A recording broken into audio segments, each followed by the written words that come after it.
တောကဆိုတာကိုဖယ်ရှားခြင်းလို့ရှိရင်ဘာကိုဖယ်ရှားရမလဲလို့ဆိုတဲ့အခါလူချင်းမှုတွေ့တာမှုဆိုတဲ့တဏှာကိုဖယ်ရှားရမှာပဲသူရှိနေတယ်ဗျသူမဖယ်ဘဲနဲ့စိုးရင်စိတ်ဆိုတာဖယ်လို့မရဘူးသူရှိနေတယ်ဗျကာလပတ်လုံးတွေ့တာမှုတွေဆွဲလန်းမှုတွေရှိနေတယ်ဗျကာလပတ်လုံးစိုးရင်စိတ်ဆိုတာလာနေမှာပဲရှင်သန်နေမှာပဲကဘာမြေကြီးရှိနေတယ်ဗျရက်ပင်တွေတစ်ပင်တွေဟာရှင်သန်နေတယ်လို့ပဲပေါ့ရှင်သန်နေဥမှာပဲတစ်ပင်ကြီးတွေဟာအမြင့်ရှင်သန်နေတယ်များကလပတ်လုံးအကိုင်းတွေအခက်တွေထွက်နေဥမှာပဲအကြောင်းတရားကိုဖယ်ရှားဖို့ဒီလိုဆိုရမှာအဲ့တော့တောကဆိုတဲ့စိုးရိမ်စိတ်ဟာတွေ့တာမှုဆိုတာကနေမြစ်ဖြားခံပြီးတော့လာတာဖြစ်တယ်ဒါကြောင့်မို့တောကဆိုတဲ့စိုးရိမ်စိတ်ကိုကြောက်လန့်နေဆိုရင်တွေ့တာမှုကိုအရင်ဖယ်တဲ့မဖယ်ဘဲနဲ့မျိုးသိပ်ထားလို့မရဘူးတဲ့မျိုးသိပ်ထားရင်ပေါက်ထွက်မှာပဲရှိ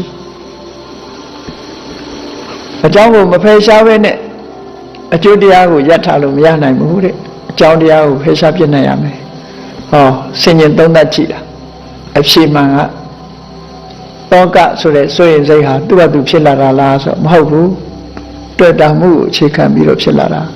စိုးရိမ်မှုဟုတ်တယ်လေလောကမှာကိုယ်နဲ့မပတ်သက်ဘူးကိုယ်နဲ့မသက်ဆိုင်ဘူးဆိုရင်ဘယ်သူမှမစိုးရိမ်ကြဘူးလေပတ်သက်လာပြီသက်ဆိုင်လာပြီဆိုရင်တော့တဏှိမဟုတ်တဏှိအဖြစ်ဆက်သွဲနေပြီဆိုရင်တော့စိုးရိမ်မှုတွေဖြစ်ပေါ်လာကြဆက်သွဲမှုအကောင်းလေးလေးစိုးရိမ်မှုတွေအကောင်းလေးလေးပဲအဲ့တော့အဲ့ဒီဆက်သွဲမှုတွေ့တာမှုလူချင်းမှုဆိုတဲ့တဏှာရာဂတွေကိုဖယ်ရှားပြစ်ရဒါဖြင့်စိုးရိမ်စိတ်ဆိုတာတော့ဘာလဲလို့ပြီးမယ်တောကဆိုတာကြတော့အဘိဓမ္မာသဘောအရစိတ်แท้ဖြစ်တဲ့အရာဟာဘယ်ဟာလဲလို့ဆိုဒေါသနဲ့ရှင်တွဲပြီးတော့ဖြစ်တဲ့ကြေကွဲတဲ့ခံစားမှုဒေါမနတဝေဒနာကိုတောကလို့ခေါ်တာပဲစိတ်แท้နှလုံးထဲမှာဝမ်းနဲ့ကြေကွဲမှုဆိုတာ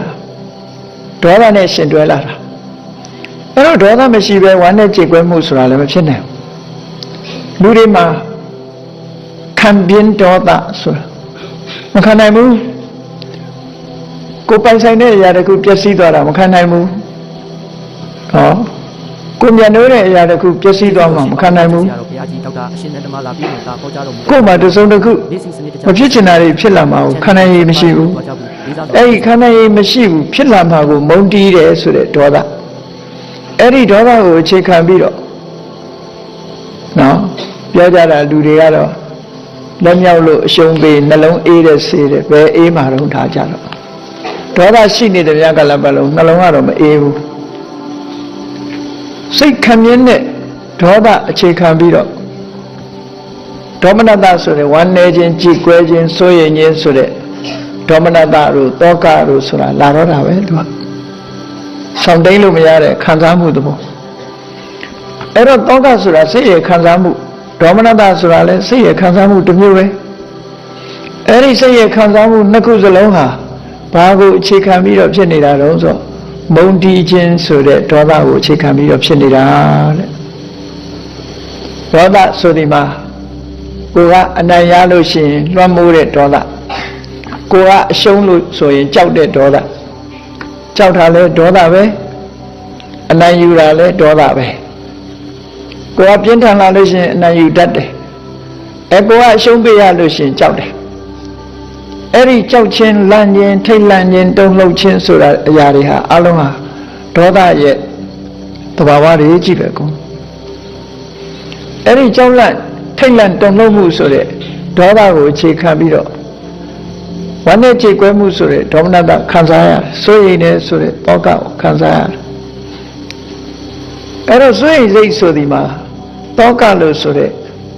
ဒေါသနဲ့ရှင်တွဲပြီးဖြစ်ပေါ်လာတဲ့ခံစားမှုတစ်မျိုးကိုစိုးရိမ်စိတ်လို့ဒီလိုခေါ်တယ်ပေါ့စိတ်ထဲမှာမိဖြစ်လို့စိတ်လို့ခေါင်းစဉ်တက်ပြောလိုက်တယ်တကယ်ကတော့စိတ်ကိုမိတွယ်ပြီးတော့ဖြစ်တတ်တဲ့စေတသိက်သဘောတရားပဲ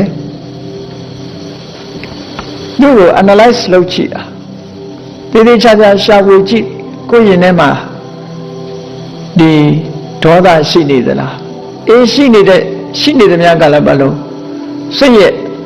စိုးရိမ်စိတ်တွေတို့စိုးရိမ်မှုတွေတို့ဝမ်းနဲ့ကြေကွဲမှုဆိုတဲ့ခံစားမှုတွေကလာမှာပဲ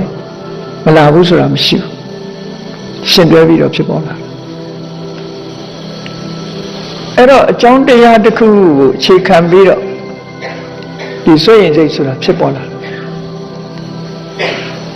စိုးရိမ်စိတ်ဆိုတာဘာကြောင့်ဖြစ်တယ်ဆိုတာသိရပြီစိုးရိမ်စိတ်ဆိုတာဘာကိုခေါ်တယ်ဆိုတာသိလာရပြီ